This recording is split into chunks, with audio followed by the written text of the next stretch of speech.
咁其實咁多年橫跨咗咁多年咁多個階段，你覺得最傷害你嘅係咩咧？就俾幾個啦，要俾幾個你揀我啊！就係呢啲傳媒咯，負面報導啊、評價。第二就係其實自己對自己嘅期望。第三就係人哋對你嘅期望。第四就係感情嘅挫敗，或者係唔係挫敗嘅，總之感情事咯。自己對自己期望，傳媒嗰種傷害，我覺得有陣時某程度上自己都要負啲責任嘅。即係如果你處理得好啲，或者當時出嚟可能見咗人咪少啲新聞咯。咁但係我性格就係唔係咁，即係所以就冇做到呢一步。咁變咗好似又好好寫，你又唔出嚟去澄清，咁咪寫你多啲。咁但係其實好似某程度上自己都要負上一啲責任。咁當然寫得好衰嘅嗰班人都要負啲責任啦。嗰個傷害就嚟自你要花盡你嘅心思喺工作上，有陣時會覺得值唔值得呢？咁我嗰種努力而係我好多嘢我講我唔係天生得嚟，即係譬如我成日覺得我自己唱歌我聲，你話我靚到不得了，我唔覺得我自己聲係靚到不得了。我只要去學唱歌，或者我要成日喺嘗試喺唔同嘅通裏面、唔同嘅唱法裏面揾到一個更加好、更加好、更加得到認同嘅一種唱腔，即係不停要去努力嘅。跳舞又係明明唔識㗎嘛，夾硬肥妹練出嚟，咁呢又係苦練。所以你相對起王菲，你咪唔公平好多。我係更加可以完苦全話練型我唔肯做呢啲嘢㗎啦，就照樣得過。咁有好多本身好多嘅天賦，可能其他有更多本身嘅 talent 更加好嘅 artist 係好多嘢手到拿來，但係我實在其實好多嘢唔係手到拿來。你睇到我好似好手到拿來，其實我花咗好多心血喺裡面咯。咁就算經營一個瘦字，食少兩餐咪瘦，我唔係食少兩餐就瘦，我要食少20餐，跟住要做20個鐘頭先得到瘦，即係要俾人做多更多嘢。咁你好明白內裏嘅點點滴滴，你就知道其實呢種成功係得嚟不易咯。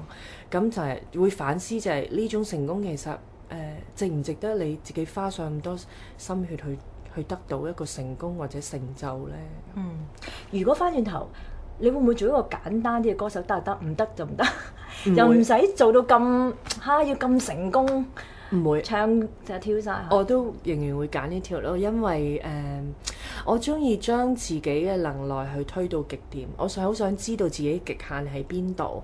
譬如做運動咁，我都要做到自己嘅筋疲力竭，最後一滴力都冇晒先趴喺個地下得完啦。我今日好攰咁，我好中意 test 自己嘅能耐。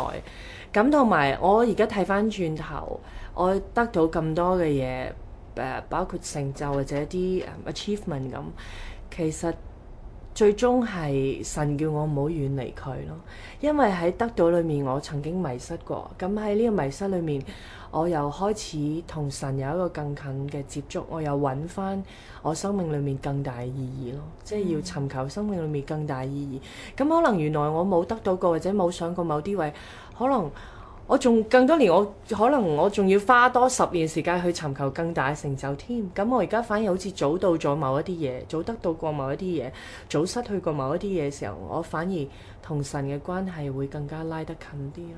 早啲揾翻。其實我跟住就係想問，即係基本上我成日都聽到你而家話你希望尋求一個平衡啲嘅生活，但我就話喺平衡之餘，其實你有冇 set 一個仲更加高嘅即係目標俾自己 high goal？有啊，我嘅人生我成日會認為要分階段性，即係我當然譬如一份工做到老，譬如好似 Lisa 姐咁，作為一個藝人做到60歲，咁都幾成就好大喎。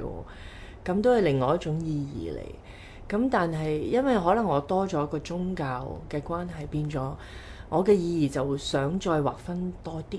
即係我人生階段可能作為一個藝人身份，但係我都希望其他嘢可以做到。即係譬如開咪之前同你傾神學嘅嘢，其實好多年前都好有興趣想讀㗎，但係一路冇途徑或者未有咁強烈嘅心想去做。